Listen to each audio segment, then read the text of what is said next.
డబ్బు, అనారోగ్యం, ఉద్యోగం, వ్యాపారం అప్పులతో బాధపడుతున్నారా? వెంటనే జేకేఆర్ గురువు గారికి కాల్ చేసి అపాయింట్మెంట్ తీసుకోండి. అమ్మ నమస్తే. నమస్తే అమ్మా జయలక్ష్మి. జయలక్ష్మి చక్కగా చెప్పారు. అదే నాకు ఫుల్ నేమ్ పిలవడం ఇష్టం అమ్మా. మా అబ్బా. పిల్లల్ని కూడా నేను ఫుల్ నేమ్ పిలుస్తా. అవునా? ఇన్నాళ్ళు జయ అనే అనుకున్నాను. Okay okay. ఇప్పుడు జయలక్ష్మి అని తెలిసాక పూర్తి పేరు పెద్దవాళ్ళు ఎందుకు పెడతారు? ఒక ఉద్దేశంతో పెడతారు. పూర్తి పేరుతో పిలిస్తేనే ఆ పేరుకి అందం. అబ్బా వింటానికి భలే ఆనందంగా ఉంది. అందరూ జయానే అంటారు తప్ప జయలక్ష్మి అంటారమ్మా. నేను చక్కగా జయలక్ష్మి అంట. ఇవాళ నుంచి జయలక్ష్మి అనే పిలుస్తా. ఓకే. మీరు జయలక్ష్మి అన్నారు కదా, ఉమ్. సో అందులో నుంచి ఒక టాపిక్ తీసుకుంటున్నాను చూడండి. తీసుకోండి అమ్మా. లక్ష్మీదేవి స్థిరంగా ఉండాలంటే ఏం చేయాలి? అది ఎంత బాగా అడిగారమ్మా. లక్ష్మీదేవికి చెంచల అని పేరు. చెంచలాయ నమః పాదో పూజయామి, చపలాయ నమః జానుని పూజయామి అని ఆవిడ పూజిస్తాం. ఆవిడ చెంచలగా ఉండడమే సరైనటువంటి లక్షణం లక్ష్మికి. అంటే స్థిరంగా ఉండకపోవడమే. స్థిరంగా ఉంటే ఏమవుతుందమ్మా? కదలకుండా ఉంటే స్టాగ్నేట్ అవుతుంది, మురిగిపోతుంది.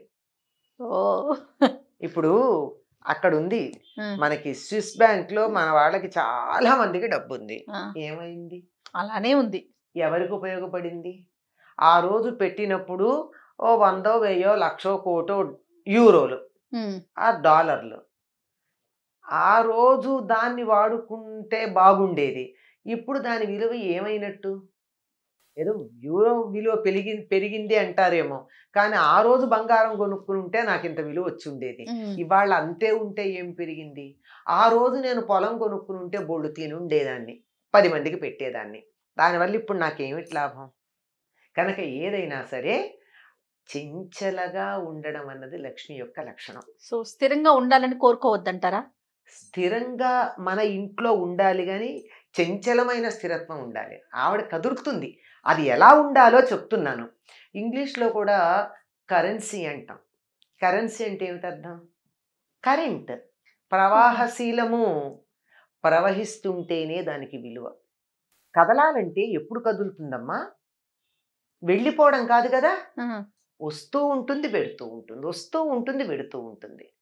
ఓహో. నీళ్లు అలా ప్రవహిస్తూ ఉంటే స్వచ్ఛంగా ఉంటాయి, ప్రవహించకపోతే వాసన వస్తాయి. నీరు స్వచ్ఛంగా ఉండడానికి ప్రవాహం ఎంత అవసరమో, ధనం కూడా దాని విలువ కలిగి ఉండడానికి అది ప్రవహిస్తూ ఉండాలి, వస్తూ ఉండాలి. ఇక్కడ ఉండకూడదు, వెళ్ళి మళ్ళీ అది వెళ్ళి రీజనరేట్ అవుతూ ఉండాలి. సరే, వస్తూ ఉండాలంటే ఏం చేయాలో చెప్పండి. అది మీరు అట్లా అడిగారు, అది బాగుంది. ఎందుకంటే లక్ష్మి తాను ఉంటాను అని చెప్పినటువంటి ప్రదేశాలు కొన్ని ఉన్నాయి తన స్థానాలుగా. పసుపు, పువ్వులు, ఏనుగు యొక్క కుంభస్థలం లక్ష్మీప్రదం అంటారు దాన్ని చూస్తే. అంటే ఇంట్లో పెట్టుకుంటే కాదు సుమా, చూస్తే లక్ష్మీ కళగా కనిపిస్తూ ఉంటుంది. అట్లా చెప్పినటువంటి ప్రదేశాల్లో దీపము ఇలాంటివి, అలాంటి వాటిల్లో ఆవిడ ఇంకా ఇష్టంగా వచ్చి కాసేపు కూర్చోవాలి కదా.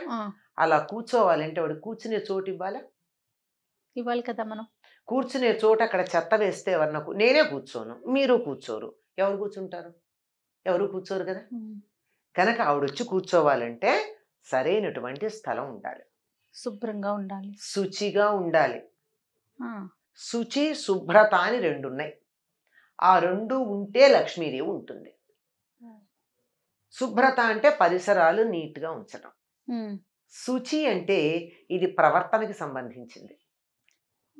మన ప్రవర్తన సభ్యంగా ఉండాలి.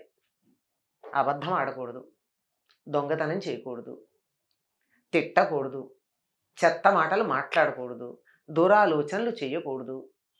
ఇవన్నీ ఉన్న చోట లక్ష్మి తాను ఉంటాను అని చెప్పింది. ఇల్లు నాకు డబ్బు కావాలి, బాగుంది, కానీ ఇల్లు చిమ్ముకునే ఓపిక లేదే. ఇల్లు శుభ్రంగా లేకపోతే ఆవిడ వస్తుందా? ఏదో కష్టపడి ఇల్లు చిమ్మా, లేకపోతే ఎవరితో పెట్టి చిమ్మించా, కానీ నా బుర్రంతా చెత్త. ఎవరిని మోసం చేద్దామా, ఏం అబద్ధం చెప్దామా, ఏ దొంగ ఎక్కడ ఏది కొట్టేద్దామా, వీళ్ళు నాశనం అయితే బాగుండు, వాళ్ళు అడుక్కు తింటే నాకు సంతోషంగా ఉంటుంది, ఇలా ఆలోచన చేస్తూ ఉంటే అటువంటి చోటికి లక్ష్మీదేవి అడుగు పెట్టదు పెట్టదు పెట్టదు. మనకి వరలక్ష్మి వ్రతం మొన్ననే అయింది. అవునమ్మా. వరలక్ష్మి వ్రతం కథలో ఏముంది ఆవిడ గురించి చెప్పారు? చక్క ఆవిడ అందరికీ చెప్పారు ఇట్లా అంతేకాదు పూజ ఆవిడ ఏం చేసుకోండి చేసిందా, వ్రతం. తనంతట తానుగా వచ్చి ఇవిడ కల్లో కనిపించింది. ఆవిడ ప్రవర్తన ఎట్లాంటిది? అత్తమామని సజావైన ప్రేమగా ప్రవర్తన. చూసుకుంటూ, గయ్యాళి కాక హితంగా మితంగా మాట్లాడుతూ, ఉన్నంతలో సంతృప్తిగా చిరునవ్వులను చిందిస్తూ ఉండేది. ఉమ్. ఇది ఉంటే చాలు కదా. మనం అంటూ ఉంటాం కొంతమందిని చూసి, బా ఆ మొహంలో లక్ష్మీ కళ ఉట్టిపడుతోందండి అంటాం. లక్ష్మీ కళ ఉట్టిపడుతోందంటే అందంగా ఉన్నారనా? వాళ్ళు ఏం పెద్ద అందంగా ఏం ఉండరు. లెక్క ప్రకారం చూస్తే పెద్ద కళ్ళు కావు, కోటేరేసిన ముక్కు కాదు, మంచి రంగు కాదు, ఏమీ కాదు. కానీ చూడంగానే ఇంకా ఇంకా ఇంకా చూడాలనిపిస్తుంది. ఈల వేసి గోల చేద్దాం అనిపించదు, కానీ చెయ్యెత్తి దండం పెడదాం అనిపిస్తుంది ఆ ముఖం చూస్తే. ఆ.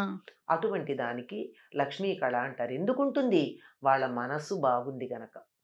లక్ష్మి స్థిరంగా ఉండాలంటే చాలా మామూలు ఇవన్నీ కాస్త వేగ్గా అనిపిస్తే మామూలుగా ఒక ఫార్ములా లాగా చెప్పాలి అంటే, సూర్యోదయానికన్నా ముందు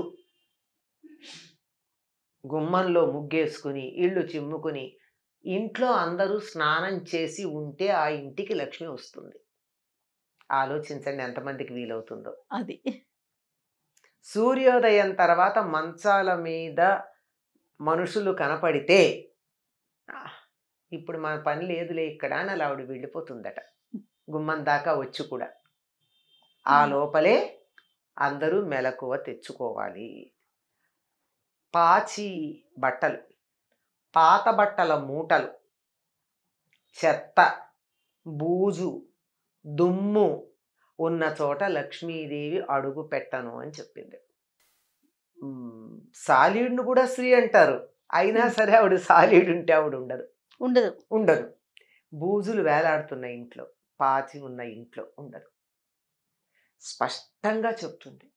విప్పిన బట్టలు దరిద్ర హేతువులు. మనకి ఒక జానపద గేయం ఉంటుందమ్మా, ఇంట్లో ఆడవాళ్ళు పాడుకుంటారు, ఆడవాళ్ళు పాడేదే. లక్ష్మీ జ్యేష్ఠ సంవాదం అది. అక్క చెల్లెలిది.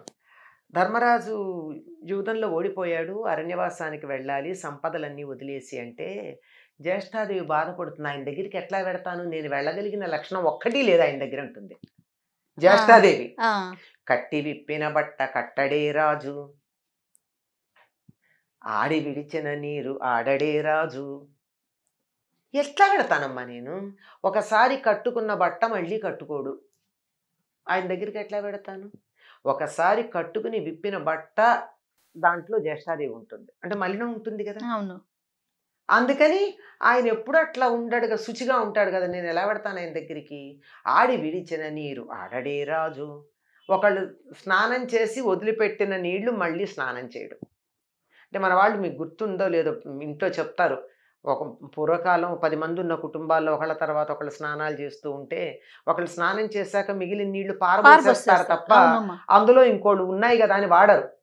ఒకళ్ళు స్నానం చేసి వదిలిన నీళ్ళని ఇంకోళ్ళు స్నానం చేయకూడదు, అది దరిద్రం.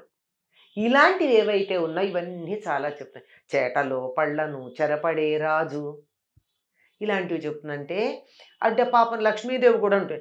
నిజమే, మరి నేను మాత్రం వదిలిపెట్టి ఎట్లా పెడతాను ఈ లక్షణాలు ఉన్నవాడిని అని లక్ష్మీదేవి ఉంటుంది. సో తాను వెళ్తాను అంటుంది.